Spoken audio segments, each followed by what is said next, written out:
Halo, assalamualaikum. Ketemu lagi sama gue Dimas di sini. Apa kabar teman-teman sebangsa dan setanah air?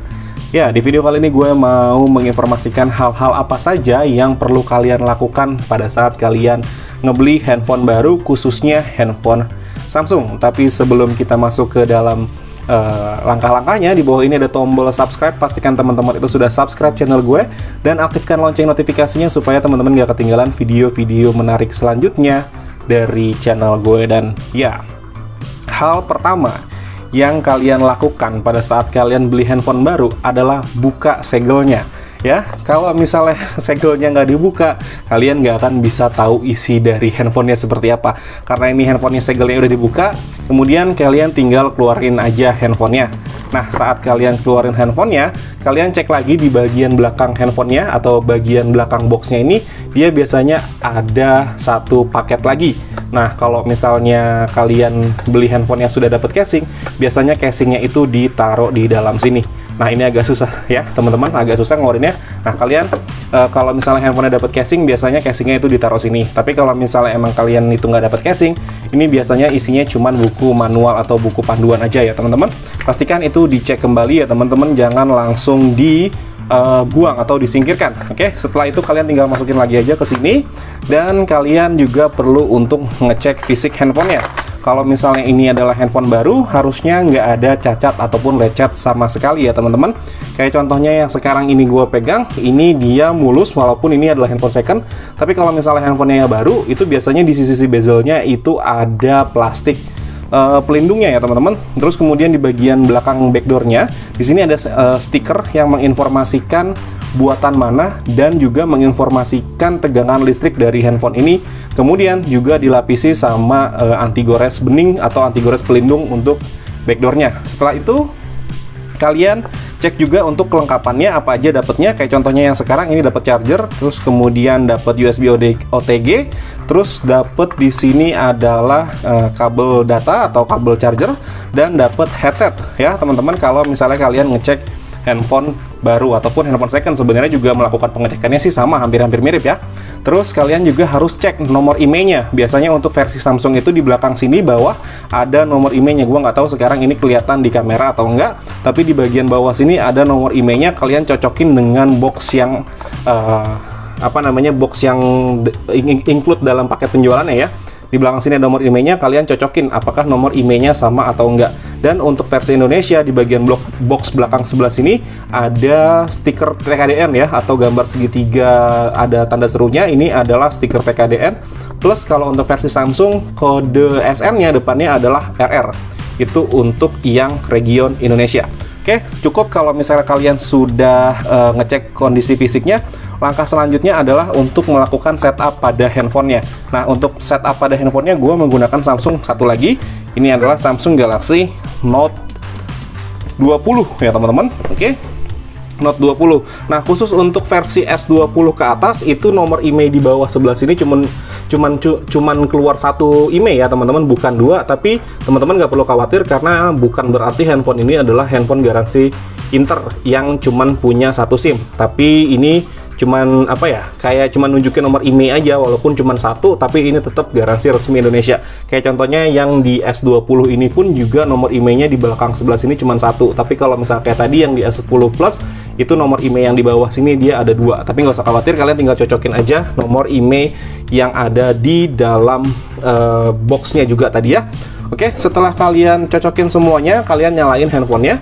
Terus kemudian kalian melakukan setting-setting pada handphonenya. Oke, nah di sini kalian bisa pilih bahasa menggunakan bahasa yang kalian mau. Kalau gue sih biasanya menggunakan bahasa Inggris, tapi karena di video ini gue menggunakan bahasa Indonesia, ya artinya sekarang gue menggunakan bahasa Indonesia aja ya teman-teman. Terus di sini ada notifikasi, lihat beberapa info untuk memulai. Kalian klik aja yang paling bawah ini nih. Oke, nanti dia akan klik otomatis semuanya dan klik berikut di sini. Oke, tinggal tunggu aja. Terus kalian settingnya itu bisa pakai WiFi dan kalian tinggal konekin ke WiFi aja. Kalau misalnya di daerah kalian atau di tempat kalian itu ada WiFi-nya, kalian tinggal masukin aja password WiFi-nya dan kalian tunggu sampai terkoneksi. Oke. Nah, setelah ini terkoneksi, kalian tinggal klik aja di sini berikutnya. Oke. Terus kalian nunggu lagi. Di sini handphonenya akan melakukan pemeriksaan update. Ya, ditunggu sampai prosesnya selesai. Agak membutuhkan waktu yang lumayan lama ya di sini, tapi nggak lama-lama banget sih. Kurang lebih ya paling 5 menit juga nggak sampai sih. Ditunggu aja ya teman-teman sampai proses pemeriksaan update ini selesai. Oke, masih menunggu, biarin aja. Ini juga tergantung dari konektivitas internet kalian ya. Kalau misalnya konektivitas internet kalian itu cepat, ininya pun juga proses pengecekannya pun juga cepat, nggak lama. Oke, kalau di sini koneksi internetnya agak sedikit lemot, jadi ya mungkin prosesnya agak sedikit lama kayak gini ya teman-teman. Tapi ditunggu aja. Oke, gue mau disclaimer dulu, semua hal yang ada di dalam video ini bukan sponsor ya teman-teman. Tapi kalau misalnya mereka mau sponsorin gue ya alhamdulillah. Oke, kita tunggu aja. Prosesnya memang masih agak lama. Oke, dia sudah selesai. Nah, terus di sini kalian diminta untuk melakukan penyalinan data dari handphone lama kalian. Nah, di sini kalian tinggal klik aja berikutnya kalau misalnya memang kalian, bukan berikutnya, klik aja jangan salin kalau misalkan memang kalian nggak mau menyalin data dari handphone lama kalian, ya. Oke, klik aja jangan salin. Biasanya proses itu juga agak lama, jadi menurut gua mendingan nanti aja proses penyalinan datanya. Dan gua akan bikinin video penyalinan datanya di video yang terpisah.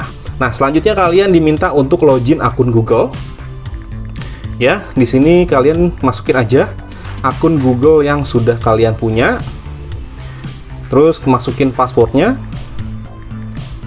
Oke, dan sebentar ya, dia agak salah nih passwordnya. Oke, apakah masih salah? Oke, sudah selesai. Nah, kalau misalkan kalian itu ada autentifikasi atau verifikasi 2 langkah di akun Google kalian, kalian tinggal cek lagi di handphone kalian yang satunya yang sudah terkoneksi dengan akun Google kalian untuk kalian cek ya. Kayak contohnya di sini gue sudah koneksikan ini ke S21, S20 ya, S21-nya belum datang. Nah, di sini versi verifikasi 2 langkah harusnya sih langsung connect ya teman-teman. Coba sebentar, ini kenapa dia nggak mau connect? Oke, coba kita back dulu. Harusnya dia langsung muncul di sini notifikasinya. Sebentar, harusnya dia langsung muncul. Di sini kenapa dia nggak mau muncul ya? Agak sedikit aneh. Nah, kalau misalnya kalian itu dia di sini nggak mau muncul, kalian tinggal klik aja sih dapatkan kode verifikasinya dari nomor telepon, ataupun kalian bisa ngecek lain kali gitu ya teman-teman. Nah, karena di sini dia minta kode verifikasi tapi verifikasinya itu nggak muncul di handphone yang satunya, mungkin gue bisa lewati dulu proses ini ya teman-teman ya. Oke, ini dilewati aja sampai nunggu proses selanjutnya. Nah, setelah masuk ke proses ini, kalian tinggal geser aja ke bawah. Ya, geser ke bawah sampai ini berubah jadi setuju, kalian klik aja. Nah, selanjutnya kalian diminta untuk memasukkan perlindungan ponsel. Kalau gue biasanya langsung klik sidik jari di sini, klik lanjutkan, dan gue biasanya pakai PIN. Ini tergantung versi kalian masing-masing ya. Kalian mau pakai pola ataupun pakai password itu juga kalian masing-masing aja. Apakah kalian juga mau setting fingerprintnya juga langsung atau enggak, itu juga kalian masing-masing. Ini adalah versi gue. Nah, ini tinggal diatur aja fingerprintnya. Oke. Ya, kalau gue biasanya 1 kali daftarin fingerprint menggunakan 2 jari ya teman-teman, untuk supaya nggak ribet aja sih sebenarnya, efisien aja sih. Jadi nggak perlu scan 2 jari gitu, langsung aja kayak begini nih. Karena toh juga nanti akan kebuka juga pakai jempol kanan ataupun kiri. Oke, setelah itu kalian bisa tambah ataupun klik berikutnya di sini. Nah, setelah itu kalian diinformasikan untuk untuk menginstal aplikasi yang direkomendasikan oleh Samsung. Nah, di sini gue juga pun biasanya langsung gue okein aja, karena ya memang ya butuh aja gitu, kayak kalkulator, Samsung Health gitu, Samsung Internet, Samsung Member, terus Pen Up untuk yang seri Note itu gue juga butuh. Jadi langsung gue klik oke aja ya. Dan di sini prosesnya masih menunggu. Oke, kita tunggu aja sampai prosesnya itu selesai. Oke, di sini juga dia menyarankan lagi aplikasi yang selain yang tadi itu kita disarankan untuk menambah 1 aplikasi. Di sini Smart Tutor biasanya gue juga okein aja ya.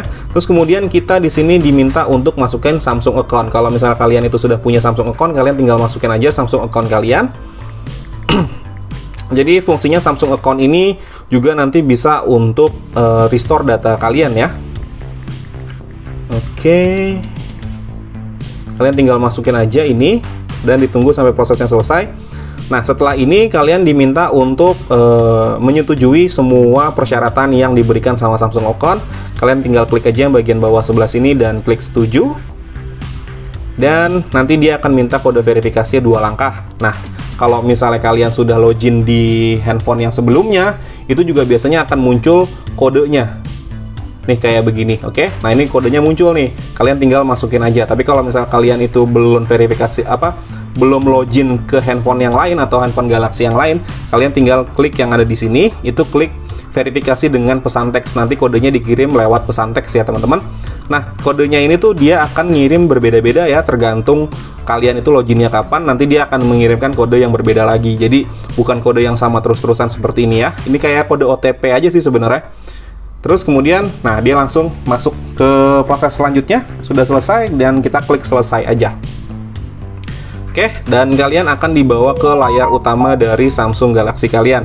Untuk pengecekan selanjutnya, biasanya gua kalau misalnya ngecek handphone baru maupun second, itu gua klik ke dial pad, terus gua ketik bintang pagar 0 bintang pagar. Ini untuk masuk ke menu pengecekan ya, seperti biasa yang gua lakukan di handphone second yang gua beli. Oke, ini masih loading prosesnya. Diselesain aja. Nah, ini untuk red, green, blue. Ini untuk pengecekan layar, apakah layarnya bermasalah atau enggak ya, muncul shadow atau enggak, terus kemudian ada dead pixel atau enggak ya, dari sini, dari red, green, blue yang ada di sini ya. Nah, receiver ini adalah bagian mic yang bagian atas ya, speaker yang bagian atas sebelah sini, apakah bunyi atau enggak. Kalau misalnya bunyi, nanti muncul bunyinya tuh seperti ini, teman-teman. Nah, seperti itu bunyinya. Terus kalian juga bisa cek getarnya pakai vibrator ini, vibration ya teman-teman ya, vibration di sini. Oke, dia handphonenya bergetar dengan baik. Nah, untuk megacam, karena di sini dia punya 3 kamera ya, 3 lensa kamera. Kalian pada saat klik 1 kali di sini ya, jangan langsung pencet tombol back, tapi klik lagi yang gambar di tengah, nanti dia akan berubah ya, 2. Situ kita klik lagi di sini, dia akan ngambil gambar lagi. Kalau kita klik lagi sekarang yang tengah, dia akan berubah jadi nomor 3 di sini ya. Oke, ini untuk pengecekan 3-3-nya ya, 3 lensanya. Nah, kalau misalnya emang dia nggak bisa fokus, nanti dia gambar di sininya warna merah. Dia nggak bisa ngambil gambar. Kalian tinggal agak jauhin sedikit ya. Oke, contohnya ini 1, 2, nah yang ketiga tadi. Ya, karena tadi posisinya terlalu dekat, jadi dia nggak bisa nangkap gambar ya teman-teman. Oke, setelah megacam kalian cek sensornya. Di sini sensor ada beberapa sensor ya, ada accelerometer, barometer sensor, gyroscope, magnetic sensor, dan fingerprint test. Nah, untuk accelerometer ini dia kayak yang gambar kayak begini nih. Nah, tuh dia handphonenya bisa dibikin landscape ataupun portrait. Ini dari sensor gyroscope ya teman-teman, kayak begitu. Nah, untuk backnya tinggal klik 2 kali.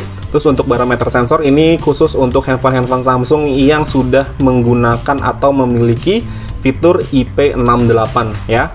Jadi barometer sensor ini untuk ngecek tekanan handphone ini masih rapet atau enggak. Nah, kalau misalnya memang masih rapet, setahu gue pada saat ini dipencet sedikit ya, handphonenya dia barometer sensornya akan naik. Kayak contohnya di sini dia barometernya di angka 1009. Ya, kalau gue klik sedikit atau gue tekan sedikit, handphonenya dia akan naik barometernya. Jadi 1012, 1013 kayak gitu ya.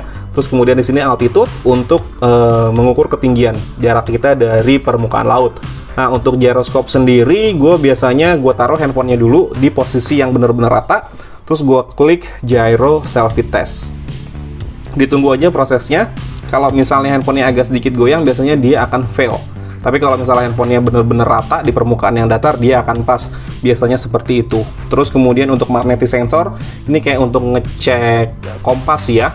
Jadi di sini ada gambar berwarna hitam, ya, titik warna hitam, terus di tengahnya ada garis biru. Nah, garis biru ini kayak nunjukin jarum kompas. Kalau misalnya kita puter-puter kayak begini, nanti jarumnya juga ikut muter sesuai dengan arah kompas kita, gitu ya. Oke, nah untuk fingerprint test di sini biasanya gue juga taruh dulu handphonenya dan gue cek atau gue klik normal scan. Nanti dia di sini akan mengecek secara otomatis. Kalau misalnya memang nggak ada masalah sama fingerprintnya, dia akan pas semua. Tapi kalau misalnya ada masalah sama fingerprintnya, dia akan ada bagian yang fail. Nah, kebetulan di sini sudah pas semua ya teman-teman. Setelah itu kalian tinggal klik exit aja. Terus untuk back lagi kalian klik 2 kali nih tombol backnya untuk keluar.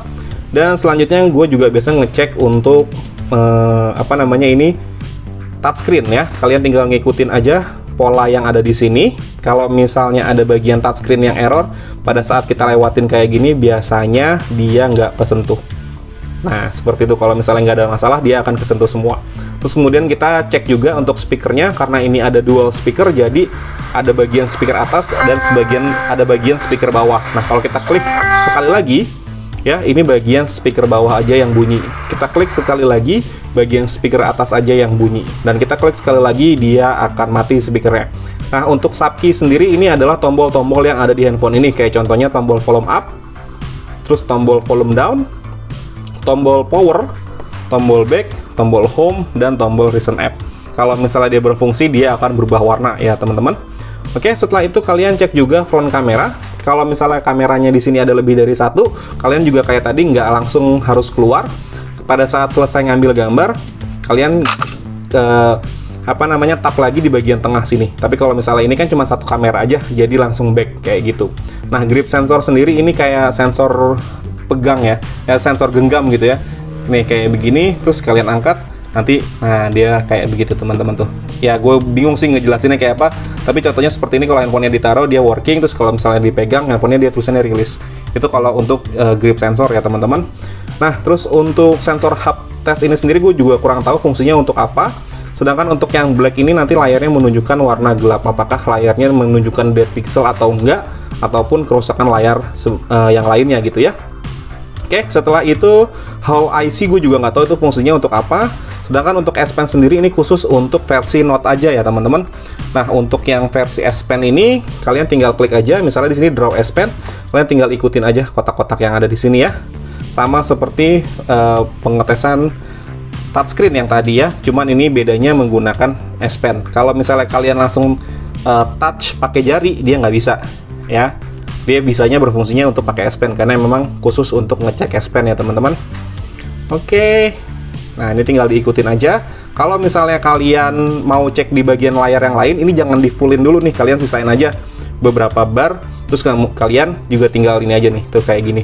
Cek bagian layar yang lain apakah berfungsi atau enggak S Pen-nya. Ini juga berlaku untuk yang tadi ya, touchscreen. Kalau misalnya kalian mau ngecek bagian layar yang lain berfungsi atau enggak touchscreen-nya. Oke, kalau misalnya kalian udah selesai untuk pengecekan yang lainnya, tinggal di fullin aja untuk bar yang di sini. Oke, nanti dia akan balik. Terus kemudian untuk S Pen hover ya, ini kalian jangan sentuhkan S Pen-nya ke layar. Kenapa? Kalau misalnya kalian sentuhkan S Pen-nya ke layar, dia akan fail ya. Kalau gue contohin kayak gini, set, dia akan fail. Oke.